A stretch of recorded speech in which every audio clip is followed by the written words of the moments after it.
Hoje nós vamos falar sobre o capítulo 7 do livro de Jó. Tô só me ajeitando aqui. Hoje nós vamos falar sobre o capítulo 7, né, do livro de Jó. Essa música tem tudo a ver com esse livro, né? A gente tem que confiar em Deus mesmo sem entender, né? Ainda que a gente não entenda o que Deus está fazendo, como Deus está agindo ali, né? A gente tem que confiar em Deus. É disso que se trata esse livro de Jó, né?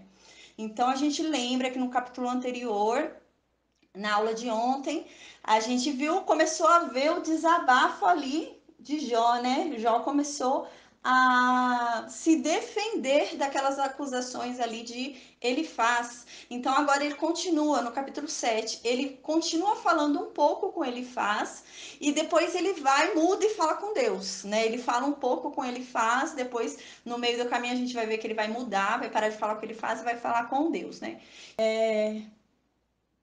Então, o que que acontece? O Jó, né, ele se defendeu Elifaz, né, ele tenta argumentar ali, se defender de Elifaz, mas a gente vê no capítulo 8, né, a gente vai ver mais pra frente no capítulo 8, que na verdade, deixa eu só aumentar a luz aqui, a luz tá tão fraca. Ah, melhorou.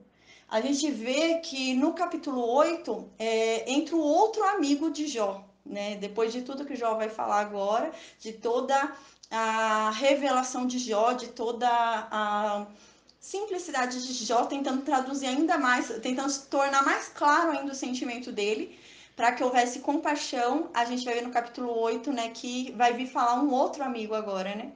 Esse amigo que vai vir falar no capítulo 8 vai falar que é para Jó se aproximar de Deus, porque Jó não está próximo de Deus, né? Então a gente tem uma ideia do pensamento torto que esse livro nos dava antes, né? Então é muito importante isso, porque o livro de Jó nos mostra que não é porque a pessoa está passando por coisas ruins que a pessoa não está na presença de Deus. Jó estava na presença de Deus. Jó era um amado de Deus, era um querido de Deus, né? Então, não é porque está passando por momentos difíceis que Deus o abandonou. Pelo contrário, né? A gente vê que os momentos difíceis ali vividos por Jó era um privilégio que Deus estava dando para Jó de o conhecê-lo, né? De conhecer a Deus em intimidade. Mas esse livro nos mostra sobre isso, porque a gente questiona muita coisa que acontece na nossa vida, né? A gente fala às vezes, por que isso está acontecendo comigo, né? Eu não mereço, porque eu estou passando por isso. E esse livro ele é muito bom. Ele abre a nossa mente assim para entender que Deus não é uma matemática. Deus é complexo. E não há como você olhar para a vida de alguém e tentar julgar. Nossa, ele ensina muito também sobre julgamento, né? Porque a gente vê os amigos de Jó, o quanto que eles julgaram a Jó, né? E na verdade, esse livro nos ensina a não julgar, porque na verdade, só a pessoa sabe. Igual a gente vê no caso de Jó, os amigos julgaram a Jó. Quem estava do lado de fora julgava a Jó, né? Julgava o que estava acontecendo na vida de Jó. Mas Jó sabia que ele era inocente, Jó sabia que o coração dele era puro. Então é complicado a gente olhar a história de alguém, olhar o que está acontecendo na vida de alguém, julgar pela aparência do que está acontecendo, né? Então a gente faz julgamentos errados e a gente começa a dar recados de Deus errado, recados que Deus não mandou dar, que é o que acontece com Elifaz e os amigos de Jó. Eles dão recados para Jó que Deus não mandou falar. E Deus depois cobra, Deus vai cobrar mais para frente e vai falar: não, eu não mandei vocês falarem isso. Vocês falaram isso por vocês. Não, não era para ter colocado o meu nome no meio, né? Vocês falaram da cabeça de vocês, mas nada daquilo que vocês falaram me representava. Não era para ter falado nada daquilo para Jó. Então, esse livro nos ensina muito. Nos ensina a não julgar o que o outro está passando, porque às vezes a gente julga muito o que o outro está passando, a gente acha que o que o outro está passando é castigo de Deus, é vingança de Deus, ele não está com Deus, ele precisa andar com Deus e a gente não sabe de nada. Então, esse livro nos mostra isso para a gente cuidar da nossa vida, né? Para que cada um cuide da sua vida, pare de cuidar da vida do outro. Infelizmente, eu estou sendo sincera, que eu sei que tem coisas que desagradam ouvir, né? Mas é a verdade, é o que esse livro nos mostra. A gente tem que cada um cuidar da sua vida, porque a verdade, o que acontece em nosso coração, o que a gente sente, só a gente sabe, né? Então nós não devemos, esse livro também nos mostra que nós não devemos nos preocupar com o julgamento dos outros. Então nos ensina que nós não devemos olhar para a vida do outro e julgar o que acontece na vida do outro, e não devemos também nos importar com os julgamentos que existem sobre a nossa vida. Porque o livro de Jó vai ensinar isso, né? Porque, na verdade, o que importava ali não era a opinião dos amigos de Jó. O que importa é a opinião de Deus diante de Jó. E a opinião de Deus diante de Jó, sobre Jó, é ótima, é perfeita. Quem vem defender a Jó, fazer justiça para Jó, é o próprio Deus. Então, isso mostra, né? Esse livro nos mostra que a gente não deve ceder, né? Tentar fazer vingança com as próprias mãos, tentar se defender até certo ponto, sim, mas a gente não deve ficar se preocupando, esquentando a cabeça com o que os outros dizem, né? O que importa é a nossa consciência, o que importa é o nosso coração, o que a gente sabe sobre nós e o que a gente é diante de Deus, né? O que Deus nos mostra que nós somos. Então, esse livro também nos ensina isso, né? Que não importa o que dizem sobre nós, o que importa é o que Deus pensa sobre nós. O que é que realmente Deus pensa sobre nós? Porque nada adianta os outros pensarem maravilhas sobre nós, mas Deus nos ter em conta ruim, né? Deus nos ter numa posição ruim. Então, o que importa é onde nós estamos na presença de Deus, onde nós estamos ali diante da opinião de Deus, né? Então, esse livro nos mostra isso. Esse livro é incrível. Ele fala sobre uma autoajuda, né? Uma autoanálise sobre a gente compreender que Deus é complexo, que a gente não precisa entender tudo o que acontece em nossas vidas. Tem coisas que não vão ter explicações, mas a gente não precisa de explicação. A gente precisa confiar. A gente precisa confiar, porque quando a gente confia, a gente tem certeza que tudo vai dar certo. Não importa o caminho, porque a gente vai confiar que tem um porquê a gente andar naquele caminho. A gente não sabe o motivo, mas a gente confia que há um propósito naquilo, né? Então, o livro de Jó é extraordinário. Nos ensina que nós não devemos nos preocupar com o que os outros falam ao nosso respeito, mas sim com o que Deus pensa a nosso respeito. Não devemos julgar a vida dos outros, assim como os amigos de Jó fizeram com Jó. Então a gente deve se preocupar com a nossa própria vida e nós também devemos ter consciência, né, de que infelizmente coisas ruins acontecem com pessoas boas e a gente não tem que ficar procurando o porquê, a gente não tem que ficar cavucando, porque a gente não vai encontrar motivos, porque Deus não é uma matemática. Deus não é uma matemática que vai te dar um motivo para tal coisa acontecer. Não, você não vai encontrar. Você não vai encontrar explicações, porque Deus não é exato. Deus não é uma matemática que você faz uma fórmula e descobre o porquê você está passando por isso. Não, Deus é muito complexo. Mas a gente tem que confiar. A gente tem que confiar no Criador de tudo e de todas as coisas, que Ele tem o controle da nossa vida. Se Ele tem o controle do mundo inteiro, se Ele tem o controle do universo, se Ele faz a Terra ficar flutuando no universo, por que Ele não vai ter o controle da nossa vida e fazer tudo dar certo? Então a gente tem que confiar em Deus. Esse livro nos ensina isso. Então agora a gente vai entrar no capítulo 7. A gente vai voltar para o que Jó estava falando para ele faz, né? Então Jó estava ali no capítulo 6 falando para ele faz, né? Falando que ele não é mentiroso, que da boca dele não saem mentiras, para ele faz se retratar, para eles pensarem melhor, porque eles estão colocando em xeque a integridade de Jó, estão falando que Jó é mentiroso. Então que eles revejam isso e que ele nunca pediu nada para os amigos dele. Ele não pediu para que os amigos dele fossem lá. Ele não pediu para que os amigos dele fizessem nada. Então, os amigos dele chegaram lá cheio de julgamentos, né, cheio de opiniões, porém ele fala que, na verdade, o que ele precisava era de compaixão. Então, agora no capítulo 7, a gente vai ver o que Jó vai continuar falando para ele faz. Aí ele continua no versículo 1 falando assim, para ele faz: não é penosa a vida do homem sobre a terra? Seus dias não são como os de um assalariado? Então aqui ele começa a falar, ó, desde que o pecado entrou no mundo, desde que o mundo se corrompeu, a vida aqui não é difícil? A gente não trabalha aqui na Terra como um assalariado, porque a gente vive a nossa vida inteira trabalhando para na eternidade receber o nosso pagamento. Então não é difícil, isso não é difícil, você ter uma vida inteira ali de sacrifício, de ardor, de trabalho, para na eternidade você usufruir do seu pagamento, né? Que no caso dele ele está querendo dizer o quê? Ele fala assim, não é fácil a vida na Terra. Depois da queda, né? Depois do pecado de Adão e Eva, não foi fácil a vida na Terra. Então a gente agora, antes da gente, em Adão e Eva, antes do pecado, a gente vivia com alegria na Terra. Hoje a gente precisa trabalhar para merecer a nossa recompensa da salvação. Então hoje a gente precisa trabalhar duro para conseguir receber o nosso salário, né? Então ele está falando em forma de poesia. Hoje o homem precisa trabalhar, precisa desempenhar uma força, fazer um esforço para conseguir a sua salvação. Então aqui ele mesmo já tem essa consciência de que a salvação não é fácil, não é simples, é um trabalho.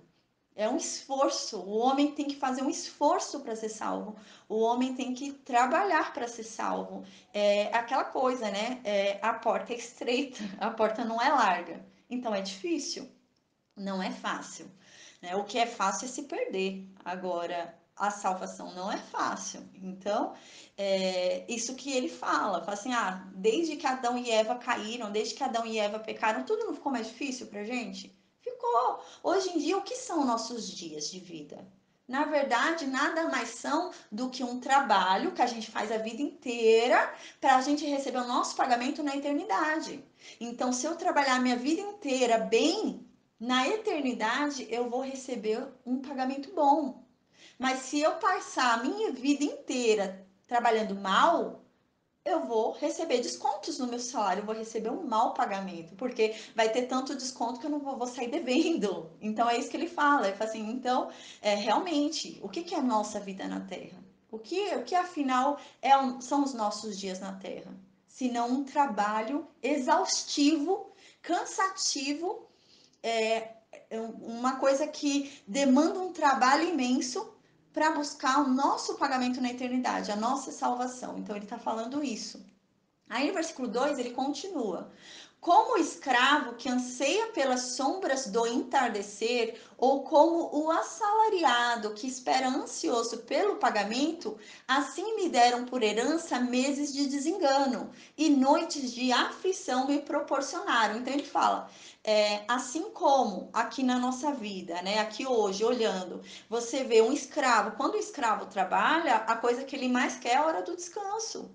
Ele trabalha, é um trabalho árduo, é um trabalho cansativo, então tudo que ele mais anseia é pela hora do descanso. Ele quer descansar, ele não quer mais trabalhar, ele quer descansar. Então tudo que ele mais anseia é a sombra do entardecer para ele dormir, para ele poder dormir e descansar, né? Ou então como um assalariado que ele trabalhou o mês inteiro e o que ele mais anseia é receber o pagamento do que ele fez. Então, eu trabalhei o mês inteiro, eu quero receber o pagamento do que eu fiz o mês inteiro.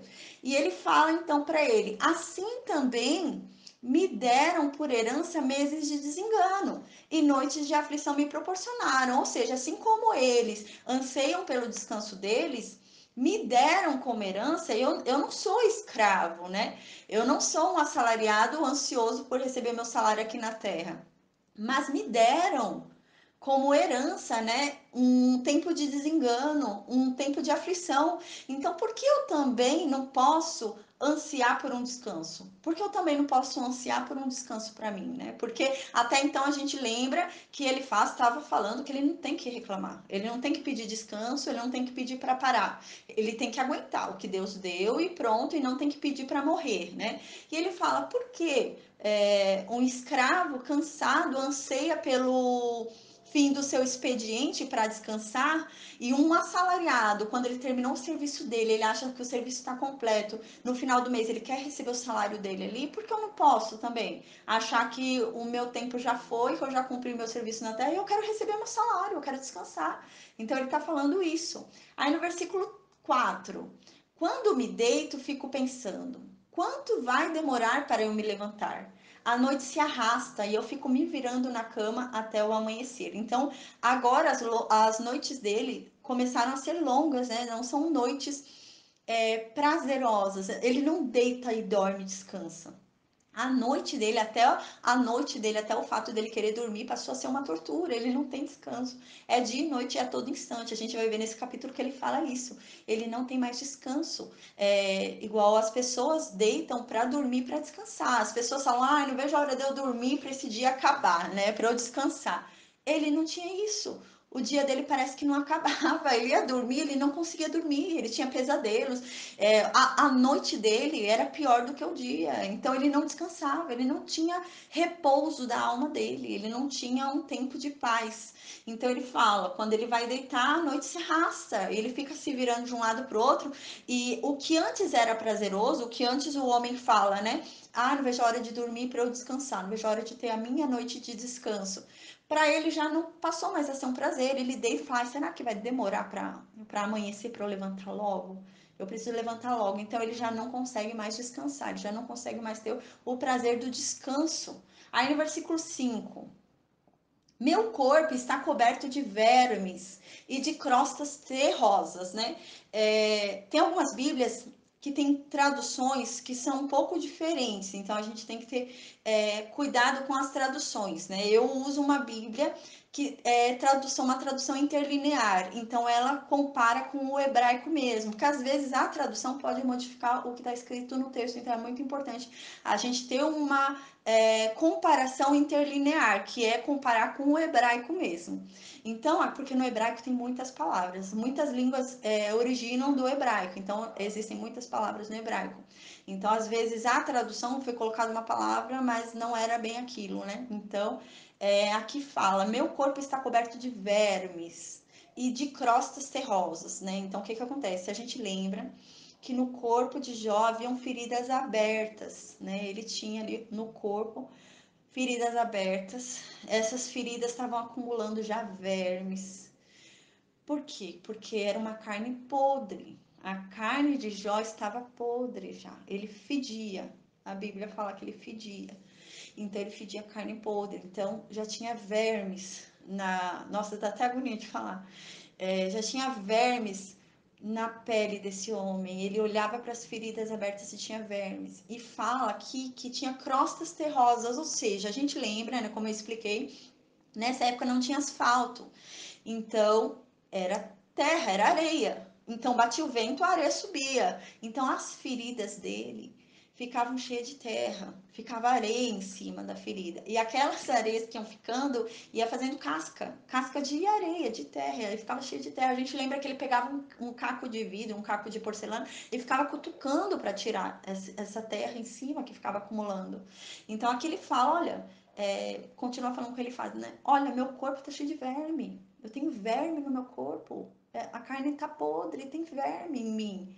E nas feridas tem terra. A terra sai pelo vento e vem e gruda nas minhas feridas, porque a ferida dele estava ali exposta, então era algo que pegava, pegajoso, né? Aquela carne molhada, então a areia aí ficava na carne dele. E ele fala: minha pele se encosta e de novo solta pus. Ou seja, ele fala, ó, a minha pele, ela começa a virar casca, porque ele tá querendo dizer o quê? Ó, minha pele tá cheia de verme. Aí depois a terra vem com o vento e cobre a ferida e começa a tampar. Aí ele fala o quê? Então, minha pele se encosta, ou seja, minha pele, ela começa a endurecer, a casca começa a ficar dura, começa a criar uma casca dura. E eu tô feliz, achando que vai cicatrizar e eu vou ficar bom. Aí ele fala, e de novo solta pus, ou seja, ela vem, fica com casca, parece que vai melhorar, e depois começa a soltar pus de novo, começa a se abrir de novo a ferida. Então, é um ciclo que não para. Ele fica com verme, junta terra nele, depois abre a ferida, volta o verme, solta pus, depois vem a terra. Então, fica um ciclo assim e ele não tem descanso, é isso que ele está falando. Então, ele não consegue ter descanso porque ele acha que quando a ferida vai melhorar, vai ser curada ali, que ele vai conseguir uma cura ali e vai parar aquilo na pele dele. Então, de repente, volta. Então, de repente, volta e se abre de novo e começa a soltar pus de novo a pele dele. Aí no versículo 6. Meus dias correm mais depressa que a lançadeira do tecelão e chegam ao fim sem nenhuma esperança. Então ele fala que os dias dele são rápidos, né? Começa a passar muito rápido o dia dele. E uma lançadeira de tecelão, né? A máquina, né, a máquina de tear tem uma lançadeira, é um equipamento que a linha passa por ele e ela vai passando em todos rápido, assim, todos os lugares rápido para ir jogando a linha. E ela passa muito rápido para fazer o pano, ela vai indo tão rápido que você não consegue alcançar. E ele fala isso, ó, tá passando tão rápido quanto essa lançadeira do tear os meus dias, né? Então ele fala assim, os meus dias são difíceis, mas agora a gente vai ver. Ele fala assim: os meus dias são difíceis e estão passando muito rápido os meus dias e são muito difíceis. E quando chega no final do meu dia, eu não tenho esperança nenhuma, porque nada novo aconteceu, nada mudou. Eu continuo na mesma situação, não houve melhora alguma, né? E quando chega a noite e eu acho que eu vou ter descanso, eu não tenho descanso. Então ele fala no versículo 7. Lembra-te de que a minha vida é um sopro, meus olhos jamais tornarão a ver o que lhe é agradável. Aqui ele está falando que o olho dele físico não voltará a ver o que é agradável. Então ele está falando, quando eu morrer, esses olhos que eu tenho hoje não vão voltar a ver o que agradam a ele. É isso que ele está querendo dizer. Porque a gente vai ver que no livro de Jó fala muito sobre a ressurreição. Ele fala sobre essa ressurreição de encontrar a Deus, né? Ele fala que realmente quando você morre não tem um, um renascimento, né? Não tem um eu esqueci a palavra. Ele fala que, na verdade, quando morre, a pessoa fica lá descansando, né? A pessoa não volta em outro corpo, né? Igual algumas religiões dizem que a pessoa morre e depois volta. Não. Ele fala nesse livro claramente que as pessoas morrem, as pessoas dormem e descansam até o dia da ressurreição, até o dia do julgamento deles, em que eles irão para Deus ou não. Então ele fala isso nesse livro, né? Desde o tempo de Jó, ele já tinha esse entendimento, né? Então aqui ele fala, ó, a minha vida é um sopro, né? Então minha vida passa rápido. O que é minha vida? Minha vida não é nada, minha vida passa muito rápido. E quando eu morrer, os meus olhos, esses olhos aqui que hoje se agradam com determinadas coisas, não vão mais se agradar porque eles não vão mais existir. Então, olha a consciência de Jó, né? Jó tem uma consciência incrível, extraordinária. E é algo que é real, a consciência que ele tem. Então, ele fala que depois que ele morrer, ele vai ter junto com Deus, ele fala que ele vai ressuscitar e vai ter junto com Deus, mais pra frente a gente vai ver.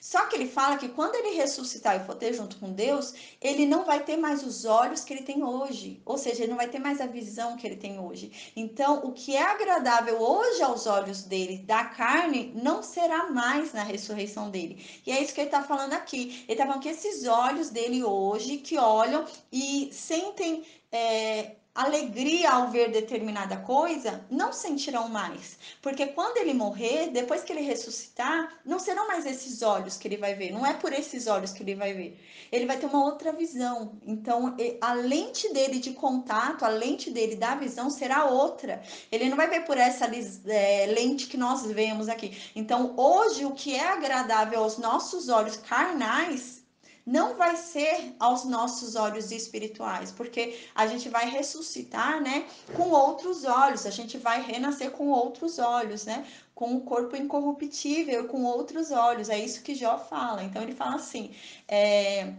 aqui é um lamento dele, né, ele fala assim, você acha que eu tô feliz de querer morrer? Ele fala, você acha que eu queria morrer? Eu não queria estar passando por isso, eu não queria morrer, porque eu sei que se eu morrer, o que hoje agrada os meus olhos não vão mais agradar, porque eu nunca mais vou ver o que me agrada hoje aos meus olhos, porque a minha realidade quando eu ressuscitar vai ser outra. Então, o que eu vou ver vai ser outra coisa, não vai ser mais o que eu tô vendo hoje. Então, o que eu vejo hoje me agrada hoje, não vai mais me agradar quando eu ressuscitar em Cristo. Então ele fala isso, você acha que eu queria morrer? Não queria, eu queria aproveitar mais essa vida. Eu queria aproveitar mais o que agrada aos meus olhos aqui. Mas não dá, eu não aguento mais. Ele tinha falado no capítulo anterior, a gente viu, eu não sou de aço. Eu não tô aguentando mais. Aí ele continua no versículo 8. Ele fala: Os que agora me veem, nunca mais me verão. Puseste o teu olhar em mim e já não existo mais. Agora ele mudou e começou a falar com Deus. Primeiro ele fala: agora as pessoas que me veem não vão me ver mais quando eu morrer. Então, todos que estão me vendo aqui agora, quando eu morrer, vocês nunca mais vão me ver. Esses olhos não vão mais me ver. A gente pode se encontrar na eternidade, mas não com esses olhos que vocês estão me vendo hoje. Então, esses olhos que me veem hoje nunca mais vão me ver. Quando eu morrer, eu não vou voltar mais. Então, vocês nunca mais vão me ver. É isso que ele está falando. Aí ele fala agora, ele desviou a conversa agora para Deus. Depois do ponto e vírgula, agora no versículo 8, ele desvia para Deus a conversa. Ele cansou de Elifaz e resolveu falar com Deus. Então agora ele fala com Deus. Ele fala: Deus, o Senhor colocou o seu olhar em mim e eu já não existo mais. Então ele fala: Senhor, o Senhor cravou em mim o seu olhar de ira. O Senhor me pegou ali de uma forma que o Senhor só está fixo em mim, não quer me largar mais. E o Senhor cravou em mim o seu olhar de ira de uma forma que eu já não existo mais. Eu já não sou mais nada.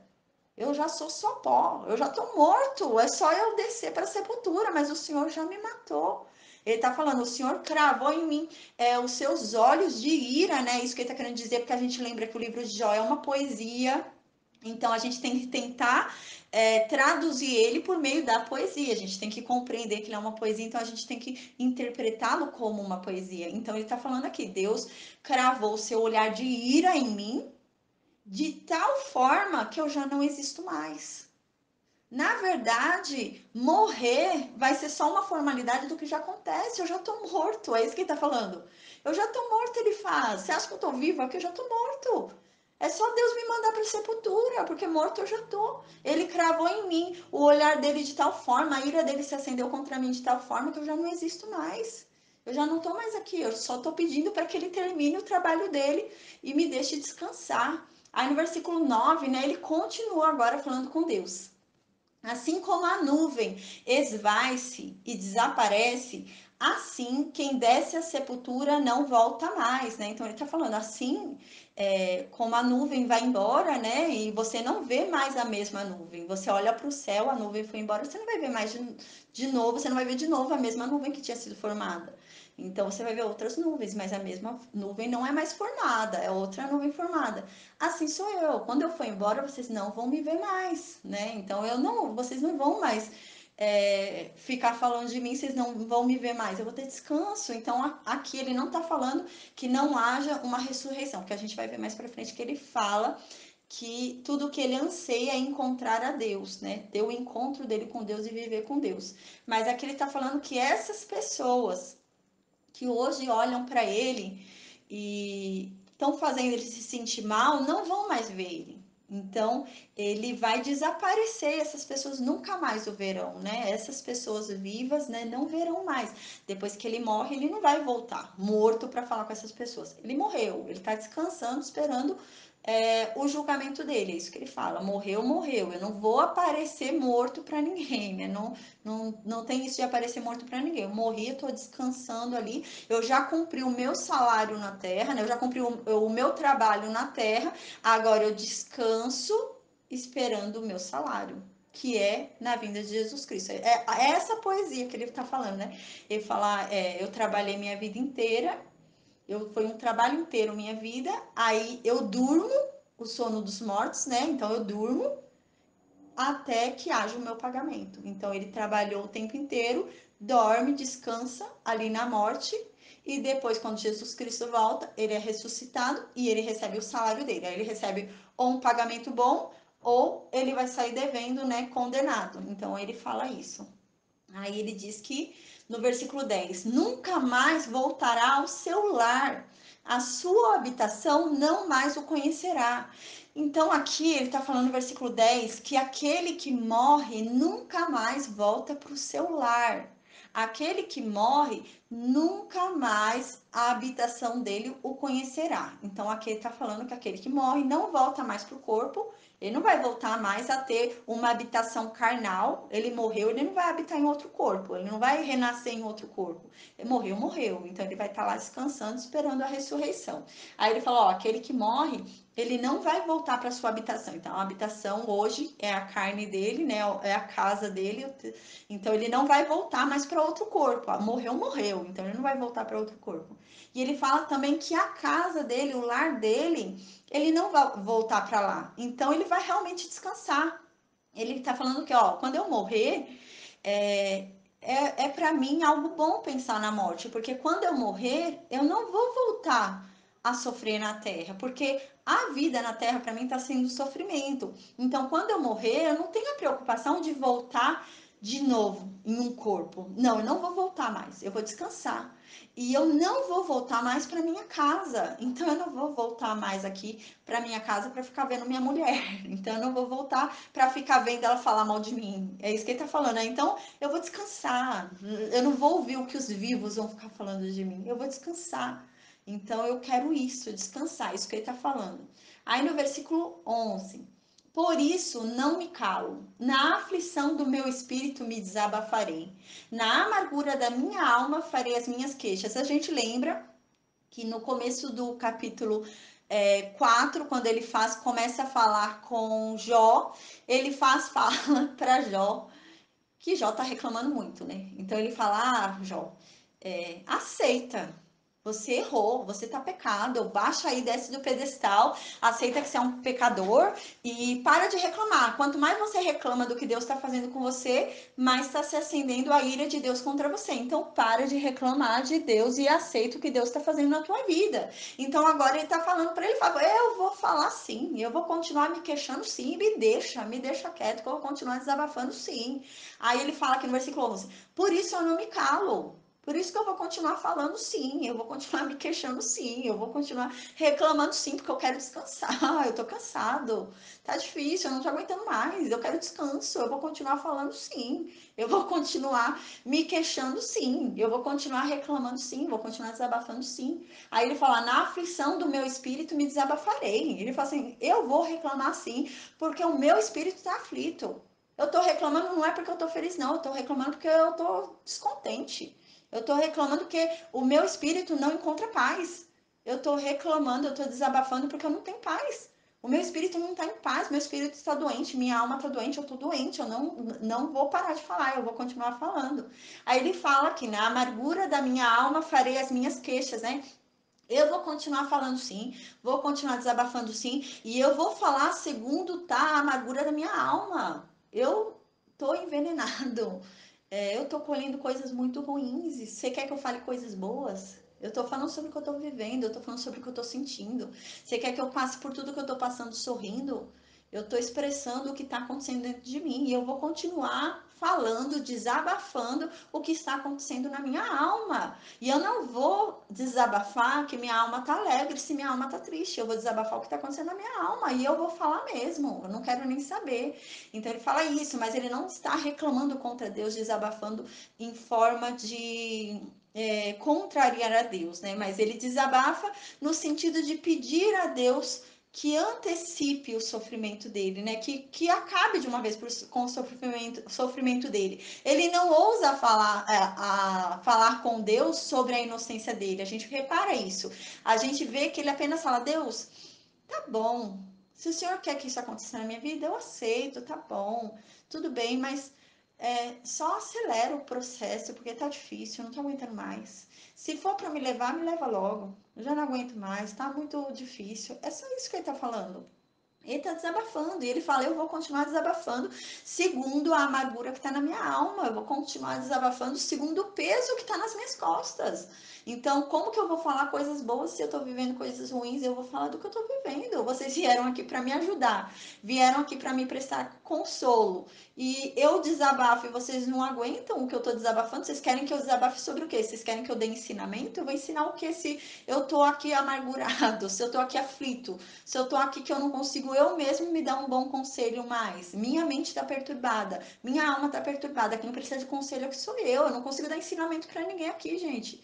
Eu preciso é que alguém me ajude. Como que eu vou ensinar alguém nesse momento? Eu preciso é receber ajuda. É isso que ele está falando. Aí no versículo 12, ele fala para Deus, né? Sou eu o mar? Ou o monstro das profundezas, para que me ponha sob guarda? Antigamente, né, a gente vai ver mais para frente no livro de Jó, entendia-se, né, os antigos entendiam, tem uma, principalmente relacionada à mitologia, né, que existe um monstro do mar, e esse monstro do mar causava destruição na terra, causava uma grande reviravolta na terra. E Deus, então, vai e prende esse monstro, acorrenta esse monstro, e depois de prender esse monstro, Deus toma o domínio da terra, só que Deus fica vigiando esse monstro, para que esse monstro não saia da onde ele foi acorrentado e venha a de novo destruir a terra, né? Isso é uma mitologia. Mas assim, ele usa esse termo, é uma poesia, então ele vai usar esse termo para expressar a poesia dele. Então ele fala: por acaso eu sou o mar? Por acaso eu sou um monstro das profundezas? Então ele está falando: por acaso eu sou esse monstro? Por acaso eu sou esse monstro que o senhor acorrentou e o senhor tem que ficar vigiando para que ele não venha a causar algum terror na sua terra? Então ele fala: por acaso eu sou isso? Ele começa a perguntar para Deus: por que o senhor está tão nervoso comigo? Por acaso eu sou esse monstro para o senhor estar agindo com tanta ira comigo? Por acaso eu sou um monstro? Né? Ele começa a se questionar por que ele está sofrendo tudo aquilo. Será que ele é tão ruim assim? Fala: Deus, por acaso eu sou algum monstro? Né? Eu sou aquele monstro que o Senhor acorrentou, eu sou aquele monstro que o Senhor vive vigiando para que ele não se rebele contra o Senhor. Por acaso eu sou isso? Aí no versículo 13 ele continua falando: quando penso que a minha cama me consolará e que o meu leito aliviará a minha queixa, mesmo aí me assustas com sonhos e me aterrorizas com visões. Então eu falo: Senhor, meu Deus, por acaso eu sou um monstro para o Senhor ficar me vigiando de dia e de noite? Não me dá um instante de paz? Porque quando eu vou deitar, eu penso que é o meu descanso. Eu penso: não, eu vou dormir, eu vou descansar das minhas dores, eu vou conseguir dormir e esquecer o que eu vivo durante o dia, né? Porque quando a gente dorme, a gente se desliga de todos os problemas. A gente até sonha, né? Tem gente que até consegue ter sonhos bons, né? E você é um momento em que você relaxa. Então ele fala: quando ele vai deitar para dormir, ele acha que ele vai ter bons sonhos, ele acha que ele vai conseguir relaxar, ele acha que ele vai conseguir se desconectar do que está acontecendo com ele. Porém, ele fala: mas Senhor, eu deito na minha cama, eu vou dormir, e quando eu estou sonhando, o Senhor fica me mandando pesadelo. Ele fala: nem dormindo eu não tenho descanso, até dormindo o Senhor está derramando sobre mim o seu terror. Até dormindo eu fico aterrorizado. Então, ele provavelmente deitava para dormir, falava: ai, agora eu vou descansar, agora a noite vai ser boa, eu vou conseguir me desligar, fingir que nada está acontecendo na minha vida, eu vou esquecer todos os meus problemas e eu vou sonhar com uma vida boa, com uma vida tranquila, com o tempo que eu era feliz.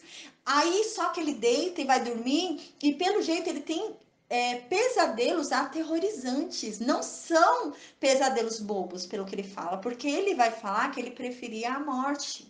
Então ele fala: não é pesadelo bobo. Então ele fala: poxa, Senhor, o Senhor me atormenta durante o dia inteiro.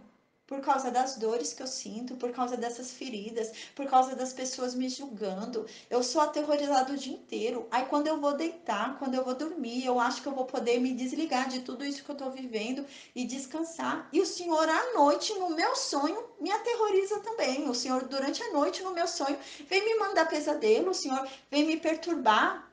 Aí ele fala no versículo 15: prefiro ser estrangulado e morrer do que sofrer assim. Ser estrangulado era uma morte que ninguém desejava. Por isso que ele fala, ele não está falando à toa. É uma morte que ninguém desejava. Era uma morte que a pessoa era envergonhada em público, ele era enforcado, né? Então ele era envergonhado em público, na praça pública, e demorava para morrer. Era uma morte feia, né? E era feita de tanta violência, né?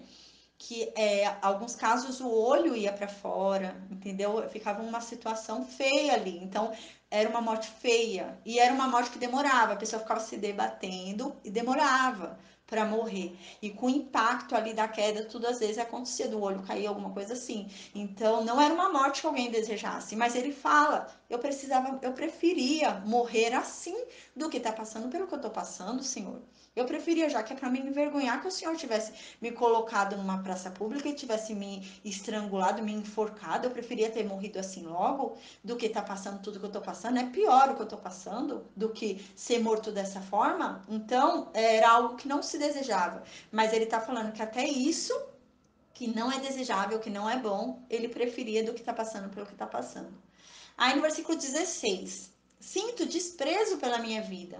Não vou viver para sempre. Deixa-me, pois os meus dias não têm sentido. Ele está falando com Deus. Ele falou: Deus, eu desprezo a minha vida. Minha vida é uma droga. Minha vida é horrível. Eu não tenho prazer na minha vida. Que vida é essa que eu tenho? Eu detesto a minha vida, meu Deus. Deixa eu morrer logo. Pelo amor de Deus, me deixa morrer. Pelo amor do Senhor mesmo, né? Por amor de ti, me deixa morrer logo. Eu detesto a minha vida. Para que me deixar mais tempo aqui se eu não sinto prazer nessa vida? Antecipa logo, faz logo com que aconteça logo e me leva logo. Aí no versículo 17: que é o homem para que lhe dês tanta importância e atenção, né? Então ele está falando aqui sobre ele, né? Mas é uma poesia, então ele fala em forma de poesia. Mas ele fala: Senhor, por que eu sou tão importante assim? Que importância eu tenho para que o Senhor me dê tanta atenção? Me deixe embora logo. Para que o Senhor quer ficar? Que importância que eu tenho? Eita, quase caiu aqui. Que importância que eu tenho para o Senhor ficar me vigiando a todo instante? Que importância que eu tenho para o Senhor não me deixar um segundo em paz? Que importância que eu tenho para viver todo esse tormento a todo instante e os seus olhos não saírem de mim? É isso que ele está falando: Senhor, que importância que eu tenho para receber tanta atenção assim, para o Senhor não desviar de mim o seu olhar de ira nem um segundo? Qual a minha importância para o Senhor não desviar de mim a sua ira desse jeito, permanecer com o olho fixo em mim dessa forma? Aí no versículo 18 ele fala: para que o examines a cada manhã e o faça passar por provas a cada instante. Então a gente lembra, né? Vou ler o 17 com o 18, porque eles estão juntos. Aí o versículo 17 diz: que é o homem para que lhe des importância e atenção, para que o examines a cada manhã e o faça passar por provas a cada instante. Então aqui ele está falando dele, né? Mas ele fala em forma de poesia. Ele fala: Senhor, que importância que eu tenho para que o Senhor me dê tanta atenção, para que o Senhor fique me examinando a cada manhã, para que o Senhor me faça ficar passando prova a cada instante. Qual é a minha importância? Porque o Senhor não me deixa embora logo? Me deixa embora logo. Aí ele fala no versículo 19: Senhor, você nunca vai desviar o olhar de mim? Você nunca vai me deixar sozinho? Nem um instante, né? Então ele está falando: Senhor, o Senhor não vai desviar nem um segundo o seu olho de mim e olhar para outra pessoa. O Senhor ficou fixo em mim, não vai me dar nem um instante de paz, não vai me deixar descansar nem por um instante. Porque o Senhor não desvia um pouco o olhar de mim, né? Desvia um pouco de mim esse seu olhar de ira, né? Ele está falando: porque você não desvia um pouco de mim a sua ira, só para eu descansar um pouco? Aí aqui no versículo 20 ele fala: se pequei, que mal te causei, ó tu que vigia os homens. Então ele fala: Senhor, se eu pequei, qual foi o mal que eu fiz, Deus? Me fala, porque eu não estou entendendo. Eu não estou entendendo o que está acontecendo comigo. Eu não estou entendendo por que isso está acontecendo comigo, Senhor. O que foi que eu fiz? Que foi que eu fiz para ti, para estar passando por tudo isso? Me fala, Deus, porque eu não estou entendendo. Ele fala isso para Deus. Se pequei, que mal te causei, ó tu que vigias. Me fala, Deus, que mal foi que eu te causei? Se eu pequei, eu preciso entender, porque eu não estou entendendo onde foi que eu pequei. Eu preciso ter consciência de onde eu pequei. Eu não estou entendendo. Abre meus olhos, me mostra, porque eu não estou entendendo o que foi que eu fiz. Aí ele continua: por que me tornaste teu alvo, Senhor? Por que eu me tornei o seu alvo, o alvo da tua ira dessa forma? Nossa, porque eu me tornei alvo de tudo que o Senhor quer lançar de ira? Por quê? Porque eu, né? Então ele começa aquela pergunta que a gente faz, né? Às vezes parece que é só com a gente, né? Então ele fala: por que eu? Por que só comigo, né? Por que tá acontecendo comigo isso? Aí aqui ele fala, tadinho, aí ele fala: acaso eu tornei-me um fardo para você, né? Então ele fala: Senhor, eu por acaso agora eu me tornei um fardo? Você já não me ama mais? Ele está falando, você já não me ama mais, Deus? Você já não me quer mais, Deus? Você já não me aceita mais, Deus? Eu comecei a ser um peso para o Senhor. Eu passei a não ser algo que dê para o Senhor carregar. Eu me tornei tão pesado assim que o Senhor tomou repugnância de mim. Eu não posso chegar perto de ti mais. Será que eu me tornei tão asqueroso assim? Será que eu me tornei tão nojento que o Senhor não quer me dar um pouco da sua atenção? Tadinho, né? A situação, né, dele, né? E às vezes a gente fica questionando, né, coisas que acontecem na nossa vida. O que aconteceu na vida desse homem não foi fácil, né? Ele se achava, né, coitado, ele falava, Deus, o Senhor me repudia tanto assim que eu me tornei para o Senhor me abominar tanto? O Senhor me odeia tanto assim, que foi que eu te fiz? Será que por acaso agora eu me tornei assim um fardo para ti, para o Senhor agora? Sabe aquela pessoa que você chega perto dela, ela não aguenta mais olhar para sua cara, ela olha, ai, olha só quem vem. Ele tá falando isso. Eu falo, Deus, será que eu me tornei isso para o Senhor?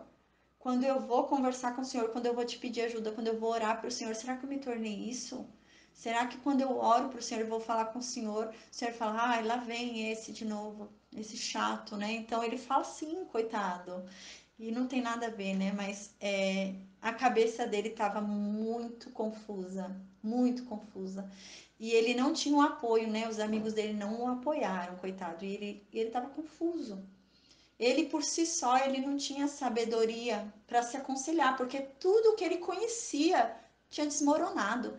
Toda a verdade, tudo que ele achava que conhecia de Deus tinha desmoronado. Então ele chegou a um ponto de falar: ou eu não conheço Deus, ou eu não sei, porque não estou conseguindo entender o que está acontecendo. Então, coitado, não foi fácil para ele, na história dele. A gente lê assim e imagina, né? Que realmente não foi fácil. Aí ele fala no versículo 21. Porque não perdoas as minhas ofensas e não apagas os meus pecados, pois logo me deitarei no pó. Tu me procurarás, mas eu já não existirei. Aqui ele deixa claro. Ele não sabe o pecado que ele cometeu, ele não sabe. Ele fala, gente, eu tô tentando puxar aqui na minha gaveta de memória, mas eu não tô lembrando de nada que eu tenha feito para merecer isso. Mas ele diz assim, mas Senhor, se eu fiz alguma coisa, me perdoa. Eu não lembro, mas me perdoa. Então aqui ele fala no versículo 21, porque pelo jeito ele já pediu perdão. Há muito tempo ele pediu perdão, mas ele não sabe nem pelo que ele está pedindo perdão. Então, ele não consegue lembrar se ele pecou. Ele fala, Senhor, não consigo achar nada que eu fiz para merecer isso. Mas o Deus que eu conheço, a gente lembra que nessa época, né? Eles entendiam que Deus é Deus de retribuição. Então, se você pratica o bem, você merece o bem. Se você pratica o mal, você merece o mal. Então, ele fala, não, algum mal eu fiz para estar recebendo isso, mas eu não entendo, não lembro. Aí, na dúvida, ele começa a pedir perdão pelo que ele não lembra. Aí ele fala, Senhor, porque ele já deve ter pedido perdão há muito tempo. E o perdão não veio, porque o mal continua acontecendo. O mal continua acontecendo. Então ele está falando, Deus não está me perdoando. Eu estou pedindo perdão, mas Deus não está me perdoando, porque o mal continua acontecendo. Mas eu estou pedindo perdão. Eu não lembro de ter feito nada de errado. Eu estou pedindo perdão, mas coisas ruins continuam acontecendo, então Deus não está me perdoando. Só que não é isso. Jó não tinha entendimento, Jó não tinha sabedoria que ele vai ter no final da história dele, né? Então ele não sabia que ali não era questão de perdão, mas ele estava aprendendo, né? Estava sofrendo um processo ali de lapidação, de aprendizado, né? Ele estava tendo o privilégio de conhecer a Deus intimamente, em profundidade, né? Então ele estava conhecendo ali Deus de uma forma profunda. E quando conhece a Deus de uma forma profunda, é aquela coisa, né? Às vezes a gente fica naquela ansiedade, falando, Deus me manda um milagre, Deus me manda um milagre. A falta de sabedoria, a falta de conhecimento leva a gente a erros. Porque a palavra de Deus diz, né? Meu povo perece por falta de conhecimento. E recebestes mal porque pediste errado. Você pede mal e recebe mal. Então, às vezes, a pessoa, por falta de conhecimento, por falta de sabedoria, a pessoa fica falando: Deus faz um milagre na minha vida. Deus faz um milagre na minha vida. E tudo tá bem na vida dela. Tudo tá bem, tudo tá normal na vida dela. Só que a pessoa não tem sabedoria para entender que o que é um milagre. Milagre é uma resposta para o impossível. Então, se ela está pedindo um milagre na vida dela, ela está pedindo o quê? Ela está pedindo para que aconteça algo impossível de ser solucionado. Mas ela não entende isso. Aí chega o impossível. Aí vem o impossível na vida dela, vem algo que olhando não tem solução. Aí a pessoa se desespera, mas a pessoa tinha pedido isso para Deus, mas a pessoa não tinha sabedoria para pedir. Então é muito importante a gente ter consciência do que a gente pede, né? Mas aqui realmente Jó não entendia quem era Deus, ele conhecia Deus errado. Foi o que a gente viu. Ele ensinava a Deus, de Deus errado. Ensinava de Deus o que não é de Deus, o que não era de Deus. Ele ensinava sobre um Deus que não era o Deus. Então ele ensinava que Deus é assim, assim, assado, e Deus não era nada do que ele falava. E Jó também, ele não entendia como que era Deus, né? Então, ele não estava entendendo. Ele fala, Senhor, eu estou pedindo perdão. Senhor, eu estou pedindo perdão. Senhor, me perdoa. Senhor, se eu fiz alguma coisa, eu não lembro o que que foi, ó, mas me perdoa, por favor. Só que coisas ruins continuavam acontecendo. Continuavam acontecendo. Ele falava, não estou entendendo. Então, Deus não está me perdoando. Se coisas ruins estão acontecendo, é porque Deus não está me perdoando. Só que a gente vê na história de Jó que coisas ruins acontecerem não significa que Deus não liberou o perdão. Às vezes ainda não é hora de Deus agir. Você ainda está no processo do aprendizado. E ele estava no processo de aprendizado de sobre quem é Deus, né? Então ele ainda estava aprendendo quem é Deus. Não era hora ainda de Deus tirar de sobre ele tudo aquilo que estava acontecendo. Ele ainda precisava conhecer mais a Deus, porque a gente vê, inclusive, pela fala dele nesse capítulo, que ele ainda não conhecia a Deus direito. Então ele ainda precisava passar por mais um processo. Então, Deus não ia antecipar a cura dele, porque ele ainda precisava aprender mais. Então, mas ele não tinha esse entendimento. Aí ele falava aqui no versículo 21, pô, eu tô pedindo a cura, tô pedindo para ser curado, e Deus não tá me mandando a cura, então Deus não me perdoou. Deus não tá me perdoando. Então agora ele apela, no versículo 21 ele fala: Senhor, porque o Senhor não perdoa as minhas ofensas. Porque o Senhor não está apagando os meus pecados, porque o Senhor está fazendo isso comigo, porque o Senhor não está me ouvindo e me perdoando. Será que eu tornei um fardo para ti, que eu estou vindo aqui pedir perdão? Será que eu estou vindo aqui falar para o Senhor me ajudar e o Senhor está recebendo minhas orações como aquela pessoa? Ai, lá vem esse chato de novo. Ai, que cara chato. Será que o Senhor está assim? Será que eu me tornei um peso para o Senhor? E não é isso. Mas ele não entendia que não era a hora. Não era a hora da cura, não era a hora da restauração, não era a hora da renovação, não era a hora. Era a hora dele aprender com o sofrimento. Mas ele não entendia. O sofrimento nunca é bom, né? A gente sempre quer que passe rápido. Então era assim. Ele não entendia que ele ainda tinha muito para aprender com aquilo. E ele não entendia. Ele falava: Deus, eu tô pedindo, eu tô orando, eu tô pedindo, eu tô orando, eu não tô recebendo. Então Deus não tá me perdoando. Então Deus não está aceitando a minha oração. Mas isso não quer dizer que Deus não esteja aceitando a oração. Quer dizer que não é a hora. Então Deus estava recebendo a oração de Jó. Deus estava entendendo o que Jó estava pedindo. Deus estava aceitando a Jó. Mas não era a hora ainda de Deus operar sobre a vida de Jó. Mas Jó não entendia. Jó falava: eu tô orando, eu tô pedindo, Deus não tá me dando. Então, Deus não tá recebendo. Deus não tá aceitando o que eu tô falando. Mas não era isso. Não era questão de não aceitar, era questão de não ser a hora, né? Então, Deus recebeu a oração, Deus praticou, Deus faria o que Jó queria. Mas no momento de Deus, o momento de Deus é diferente do nosso momento, né? Então, aqui no versículo 21, ele fala assim: porque o Senhor não perdoa a minha ofensa, porque o Senhor não perdoa o que eu te fiz.